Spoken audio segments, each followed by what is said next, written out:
Hello everybody, this is the second video that we're making for our applied economics class. I'm just going to go through the Stata exercises that we did in the class.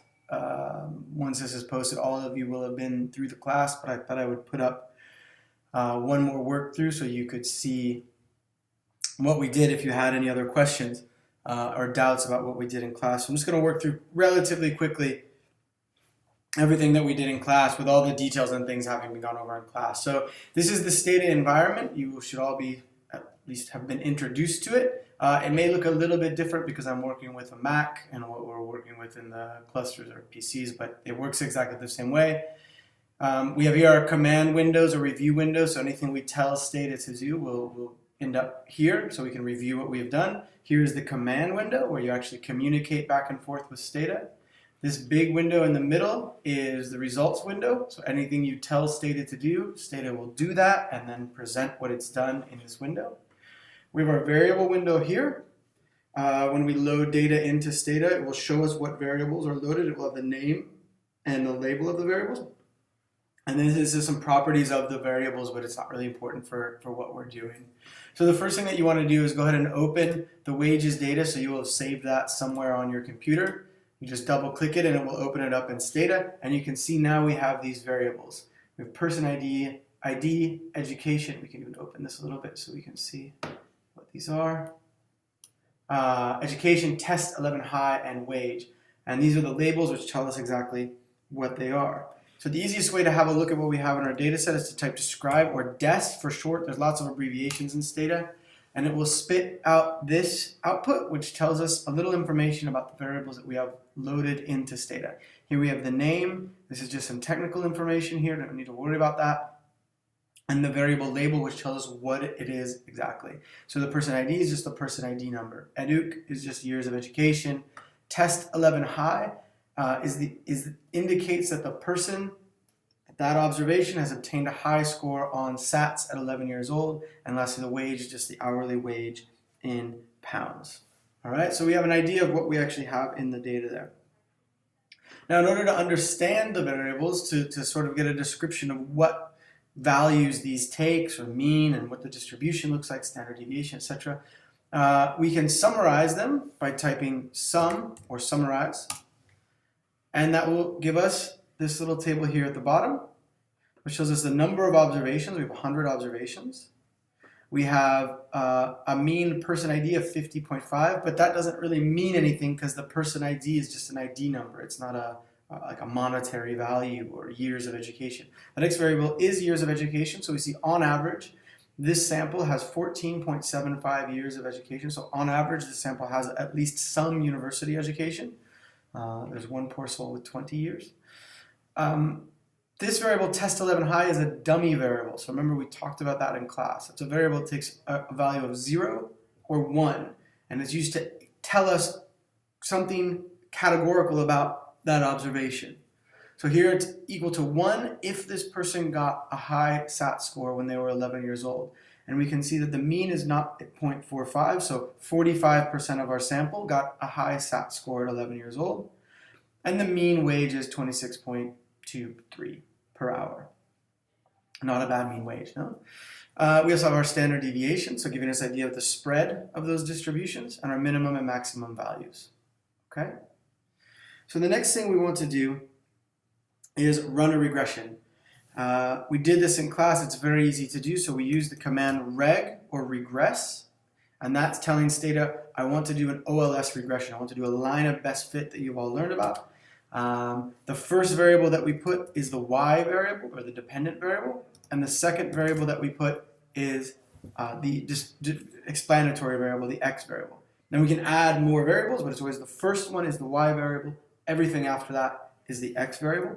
So we go ahead and we just type reg wage educ. So we're regressing wage on the years of education. We hit enter, and we get some Stata output here. So you saw one of these tables in class. You would have in the lecture. You would have seen one of these in class when you were doing all this work. And we find a coefficient of 1.32 with a standard error of 0.99, 0.1. A t statistic of 13.38 and a p-value of of 0.000. So remember we said in the lecture, this p-value, you can kind of think of this in terms of, this is the probability that we're finding this result by chance, that this result is different from 0 just randomly, not that it's different from 0 systematically, meaning we've actually found a positive effect. So we find this positive effect, we find that a 1-year increase in education increases the wage, the hourly wage, by 1.33 pounds per hour on average. Okay? And then here you can have lots of information. So we talked about in the last lecture the goodness of fit measure, the R squared. So here we have our R squared, and it looks like our model is predicting. We're able to explain 65% of the variation. This is quite high. 65% of the variation in wage we can explain with education. Down here we can see our 95% confidence intervals. Now we learned about the simpler way to do inference, the simple way to determine whether our estimated beta, or estimated coefficient, is different from 0. And that's just by looking at the p-values, because we did a t-test comparing this estimated value to 0. But another way to do it, an intuitive way to do it, is just to look at the 95% confidence interval and check to see if 0 is included in that interval. So this one goes from 1.13 to 1.52. 0 is obviously not included in that interval, so we know that this is different from 0. Okay? The next thing we want to do is plot. So now we've estimated this line of best fit. So that graph that you've probably seen lots and lots in A-levels, we've just done the econometrics behind it, and we found that there's an intercept of 6.65 and a slope of 1.32. But we can actually plot that information if we want to. So what we want to do is we want to predict the wage given different levels of education. So we have a linear model. So we're going to have a linear prediction of the wage at each level of education. So the first thing we want to do is predict, and we're going to call it y hat. Remember we said hat indicates that it's an estimate or a prediction, right? So predict y hat, hit enter, and up here, notice that you now have a new variable, y hat, all right? And it even comes with its own label. So you could do des y hat, and it will say, give you the same information, the name of the variable, and the variable label is just the fitted values from this last regression. Okay? The next thing that we want to do is then create a little graph that will show us how this linear fit goes through the data. And we can sort of have some interpretation of that graphic and help inform our econometrics a little bit further. So what we want to do is we do line, L-I-N-E, y hat, educ, and we do 2 pipes. All right, you'll have these somewhere on your keyboard. On a Mac, it's on the right-hand side. I think on PC keyboards, it's on the left-hand side down near the bottom, but just have a check. It's 2 pipes. It's usually above a backslash. 2 pipes, and then we do scatter. So we want 2 plots. One, the line, the linear fit, which is this one, and then we want a scatter plot of the actual data. So scatter, wage, so this is the actual data, not the predicted data, educ. And we hit enter, and we get this beautiful looking graph. Now we went over this in the class, and you should notice that at the top of the figure, it looks as though the data is sitting below the predicted value. The wage is lower than the predicted value of the wage. Okay? Down here, it looks like it's quite a good fit. It goes right through the middle of the data, giving us a good estimate of the average wage for each level of education. But at the top, there seems to be this deviation. Okay? So the next thing we want to do is try to come up with a model that fits that better. So we need a line that curves around rather than just going straight. And we can do that. Let's go ahead and close this. We can do that by using a quadratic functional form. So now we want to regress wage on education and the square of education. All right? So first thing we need to do is generate a new variable that is equal to the square of education, because you can see here we don't have any variable that's equal to the square of education. So to do that, we do gen or generate, and let's call it educ2 equals educ squared. Hit enter, and again, you have a new variable up here in the variable list on the right-hand side. We don't have a label for this variable. We can add it, but we're not going to do that. So education squared, edu2 is education squared. We then re-estimate our model. So we regress wage on education, educ, and educ squared, and hit enter. And we find we have a positive coefficient on education, a negative coefficient on education squared, so we immediately know that this is a concave function. We can then predict, say, y hat squared, or y hat 2, it's not y hat squared, sorry, y hat 2, so this is just our second predicted wage because we can't have two variables with exactly the same name. So we predict y hat 2. And now we generate our new variable, and it's again the fitted values from this regression.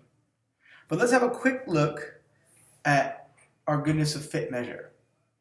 So up here towards, in the first regression, our r squared was equal to 0.6462, which is very good.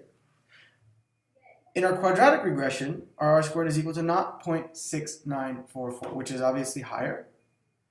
And we can then say that, well, the quadratic functional form, the quadratic specification here, is a better fit. We can explain more of the variation in wage using this quadratic function than we could using a linear function. Right? So that's one way that we can compare two different models and come up with how we have an objective measure of which model is better, in quotes, better. Which model is a better fit to the data. Okay?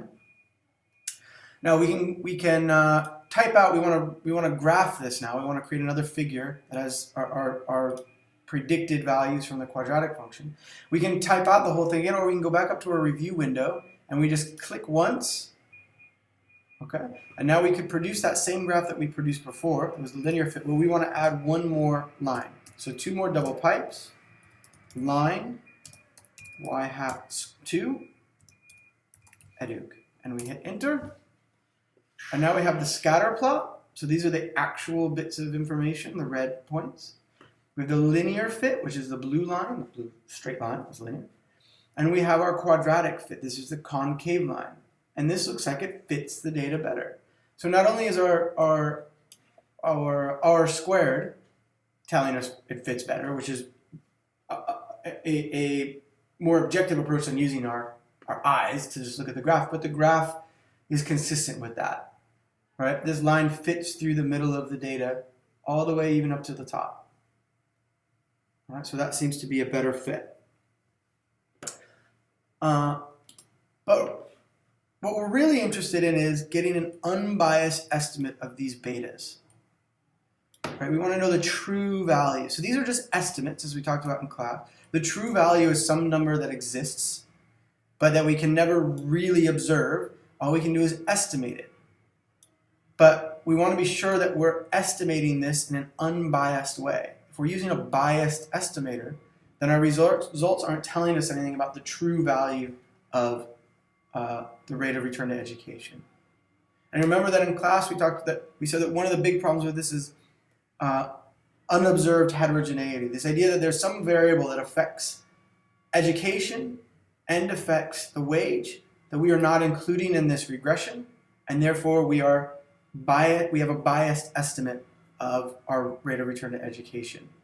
So in the example of wages and education, we said ability, right? Some person's natural ability, how smart they are, would be a very important variable to try to control for, but it's not something we can observe directly. So what we're going to do is we're going to try to control for it indirectly using our test 11 high variable. So the assumption here is that, well, if you got high scores when you were 11 years old, you must be pretty smart. You haven't had enough time in school to really gain a huge advantage from having a better education, maybe. So we're assuming that this is an indication of some innate ability, some innate intelligence. Okay. So we're gonna rerun our regression, and let's just go ahead and use the linear model. Oh, no, let's use the quadratic model here. So again, we go out to a review and we just click on the command we want to run again. We then, just once, then we come down to our command window and we can click on the variable that we want to add, test 11 high. So now we're regressing wage on education squared, and on our dummy variable that we're going to argue controls for ability, and therefore should help us in obtaining a unbiased estimate of the return to education. Let's hit enter. And what do we find? Well, first we find a large positive coefficient on test 11 high. So if you got a high SAT score when you were 11 years old, your hourly wage is £4 higher than someone who got low SAT scores when they were 11 years old on average. Okay? And very significant. Look how big that T statistic is. Very, very, very significant. Very narrow confidence interval. Right? We're right around £4. But what happened to our returns to education? Well, up here in the quadratic, the linear argument was £6.67. That falls substantially to £5.31. All right? So by failing to control for ability, even in this crude way, we are overestimating the returns to education by almost 20%. That's a big, big overestimation. And if you were basing your decision on whether to go to university on the return that you thought you were going to get from education using this model, then you would make that decision badly. You would have overestimated the returns to education. If the government is developing a policy about how to push people into university or how much should we fund universities, and the government believes that this is the rate of return to education, then we will overinvest in education. The return is not this high. It's something closer to this. Okay? Now, we're going to do one more scatter plot. So we can again click on, so we need to predict our wage first, sorry. So let's predict our wage from this model. So predict, say, y hat 3. And then we want to plot this model, the predicted values from this model, against the scattered data. Okay? So we can just click on what we had before. And this gets a little more complicated because we have a dummy variable here, which will shift the intercept, right? It moves the linear fit or the quadratic fit up and down. So we need to add a couple of things here. So double pipe, and then we do line, y hat 3, adduc, if test 11 pi equals 1. So we want one plot for those people that have high levels of education, and we want another plot for those people with low levels of education, or sorry, those people with high SAT scores, and another plot for those with low SAT scores. So y hat 3, adduc, if test equals 0, and hit enter. Now this looks rather busy. You can make it a bit bigger so you can see what's going on. So the blue line is our linear fit that we thought could be better. Our quadratic line is the green, and that definitely seemed to fit the data better, right? It went right through the middle of the data points for the whole sample. Now, when we add that dummy, we allow for an intercept shift. So we're looking now at the gray line and the yellow line. And we can see that this fits the data even better. We do seem to have two groups of people. The yellow line is for those that had high SAT scores. The gray line is for those people that had low SAT scores. And it looks as though this fits the data very, very well because the yellow line is going right through the middle of the upper group and the gray line is going right through the middle of the lower SAT score group. And we can look at this more objectively by having a look at our R squared. So remember, in the first model, the linear model up here, 0.646. That increased to not 0.694. And what do we get down here? Well, once we've introduced this control for ability, we're now explaining 99% of the variation in wages using this economic model. Now this is extremely high. In practice, you won't see these in reality. You won't see an R-squared this high unless something's actually gone wrong. But this is a very good test. It's a very good example of how you can see the impact of a more enriched model and a more correctly specified model. Okay? So that's all. I hope that helps. This maybe was a bit long, but if you had any questions about Stata, this may have made a difference. It may not have. Do let me know if you have any questions, and I will see you guys in the next lecture.